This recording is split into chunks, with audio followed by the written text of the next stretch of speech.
নমস্কার, আমি শুভাশিস ব্যানার্জি। আমার সঙ্গে এই মুহূর্তে দেখছেন আওয়ার প্রোগ্রেস। আজকে আমরা যে উপস্থাপনটি নিয়ে এসেছি, 12 বছরে হাতছাড়া হয়ে যেতে পারে আপনার বাড়ি, আদালতেও মিলবে না রক্ষা যদি না আগে থেকে এই আইনি ব্যবস্থা নেন। Published by Tiyas Banerjee, last updated July 12, 2025। এটা নিউজ 18 বাংলার যে পোর্টাল, সেখান থেকে আমরা নিয়েছি।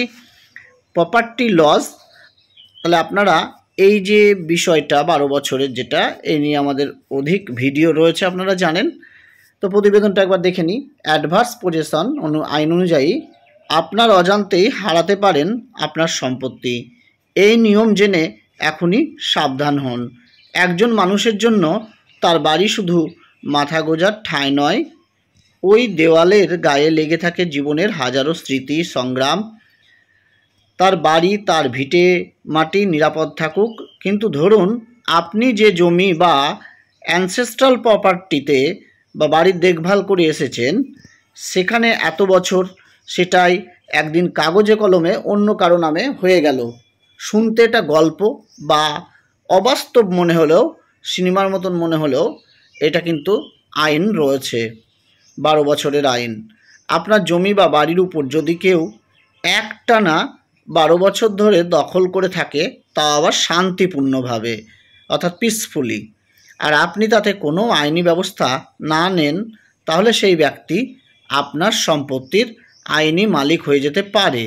একে বলা হয় অ্যাডভার্স পজেশন বা প্রতিকূল অধিকারে মালিকানা, যা ভারতে লিমিটেশন অ্যাক্ট 1963 অনুযায়ী বৈধ।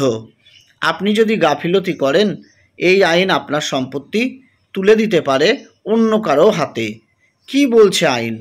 ভারতের লিমিটেশন অ্যাক্ট 1963 অনুযায়ী যদি কেউ কারো ব্যক্তিগত সম্পত্তি, মাটির জমি, বাড়ি বা দোকান একটানা 12 বছর দখল করে থাকে, আর আসল মালিক এই সময়ের মধ্যে কোনো আইনি আপত্তি বা ব্যবস্থা না নেন, তাহলে সেই দখলকারী ব্যক্তি ওই সম্পত্তির আইনি মালিকানা দাবি করতে পারেন। এটা মনে রাখবেন, দাবি করা মানে যে তার হয়ে গেল, বিষয়টি তা নয়, কিন্তু তার ক্লেম করার একটা জায়গা হয়ে গেল।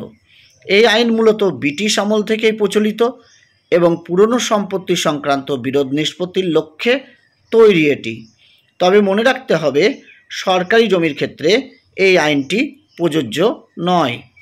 সেখানে দখলের মেয়াদ হতে হবে 30 বছর, মানে সরকারি জমির ক্ষেত্রে। আপনারা রেলের কলোনি বলুন বা অন্যান্য সরকারি জমির উপর বস্তি বলুন, সেটাকে কিন্তু 30 বছর হতে হবে।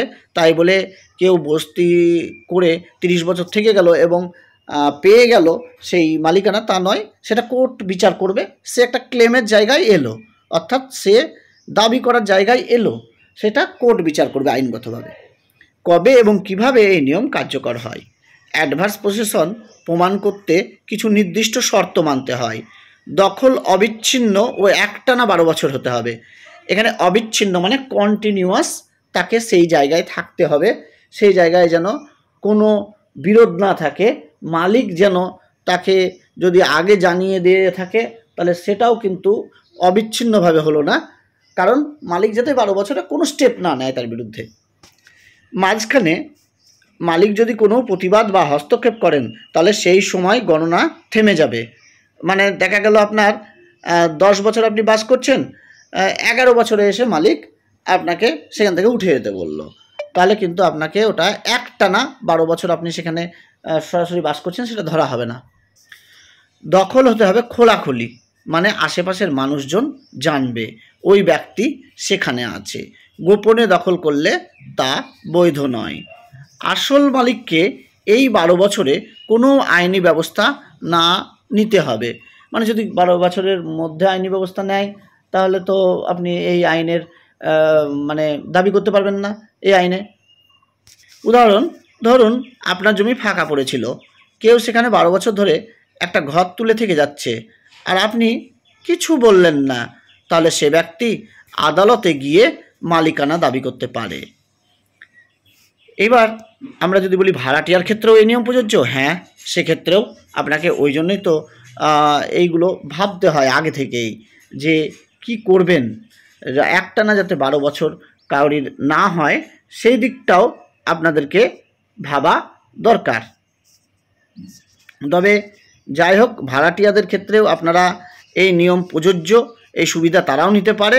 কিন্তু যদি ভাড়া চুক্তি শেষ হওয়ার পরেও সে একটানা 12 বছর সেখানে বসবাস করে, বাড়িওয়ালা কোনো আপত্তি না জানায়, সে ইলেকট্রিক বিল, জল বিল বা প্রপার্টি ট্যাক্স দেখিয়ে প্রমাণ করতে পারে সে মালিকের মতো ব্যবহার করছে, তাহলে কিন্তু খুবই মুশকিল হয়ে যাবে সেক্ষেত্রে।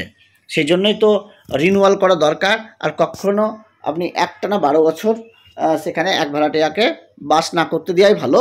আর করতে দিলেও আইনগত পেপার কিন্তু আপনার যেন সব ঠিক থাকে।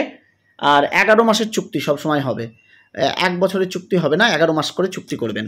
2004 সালে এম সিদ্দিকী বনাম মহান্ত সুরেশ দাস মামলায় সুপ্রিম কোর্ট বলেছে ভাড়াটিয়াকে প্রমাণ করতে হবে তার দখল ছিল, অর্থাৎ অ্যাডভার্স, মালিকের ইচ্ছার বিরুদ্ধে। সুপ্রিম কোর্ট কি বলছে? 2007 সালের পিটি মানচিকানা রেড্ডি বনাম রেভাম্মা মামলায় সুপ্রিম কোর্ট বলছে যদি কেউ শান্তিপূর্ণভাবে ও খোলাখুলি 12 বছর ধরে কোনো সম্পত্তি দখল করে রাখে তাহলে সে মালিকানা দাবি করতে পারে, যেটা আমরা বলছিলাম ক্লেম। তবে আদালত খুব কড়াভাবে তদন্ত করে দেখে আসলে দখলটি ছিল কি না, অ্যাডভার্স পসেশন। তবে মনে রাখবেন সরকারি জমির ক্ষেত্রে এই আইন প্রযোজ্য নয়। সরকার চাইলেই যে কোনো সময় দখল তুলে দিতে পারে। কিভাবে আপনি নিজেকে সুরক্ষিত রাখবেন? এই আইন সকল জমি বা বাড়ির মালিকের জন্য একটি সতর্ক সংকেত। কিছু নিয়ম মেনে চললে ঝুঁকি কমানো সম্ভব। ভাড়া চুক্তি সবসময় রেজিস্টার্ড 11 মাসের ভাড়ার চুক্তি করুন এবং নিয়মিত তা নবীকরণ করুন। নিয়মিত তদারকি, ফাঁকা জমিতে নিয়মিত গিয়ে দেখে আসুন। প্রয়োজন হলে বাউন্ডারি বা বোর্ড লাগান। আইনি পদক্ষেপ, যদি অবৈধ দখল হয় তাহলে 12 বছরের মধ্যে আদালতে যান, এমনকি লিগ্যাল নোটিশ পাঠানোও যথেষ্ট। ডকুমেন্ট রেডি রাখুন, জমির রেজিস্ট্রি, পুরনো করের রসিদ, সব কিছু সঠিক ও প্রস্তুত রাখুন। এই আইন কেন বিতর্কিত? একদিকে এই আইন পুরনো সম্পত্তি সংক্রান্ত বিরোধ নিষ্পত্তিতে সাহায্য করে, কিন্তু অন্যদিকে বাড়ির মালিকদের জন্য বিপজ্জনক হয়ে উঠতে পারে। যদি আপনি বিদেশে থাকেন বা দীর্ঘদিন ধরে বাড়িতে চোখ রাখেন না, তাহলে কেউ দখল করে ফেলতে পারে আর আপনি জানতেও পারবেন না। সেই ব্যক্তি পরে আইনত মালিকানা দাবি করলেও আদালত তাকে সুযোগ দিতে পারে যদি সে প্রমাণ দিতে পারে। তবে মাথায় রাখতে হবে এই প্রমাণ দেওয়া সহজ নয়। কোর্ট এ বিষয়ে কঠোরভাবে বিচার করে। আর এই বিষয়ে বা এই প্রতিবেদনটাই আপনাদেরকে বলবো, এটা শুধুমাত্র একটা সাধারণ তথ্য দেওয়ার উদ্দেশ্যে। আইনি সিদ্ধান্ত নেওয়ার আগে কোনো অভিজ্ঞ আইনজীবীর পরামর্শ নেওয়াই শ্রেয়। আর এই প্রতিবেদনটি সম্পূর্ণরূপে নিউজ 18 বাংলা পোর্টাল থেকে নেওয়া হয়েছে, আপনারা দেখতে পাচ্ছেন আমাদের পর্দায়। ধন্যবাদ ভিডিওটি দেখার জন্য। আমি শুভাশিস ব্যানার্জি আজকের মতো বিদায় নিচ্ছি, আবার পরবর্তী ভিডিওতে খুব শীঘ্রই দেখা হবে।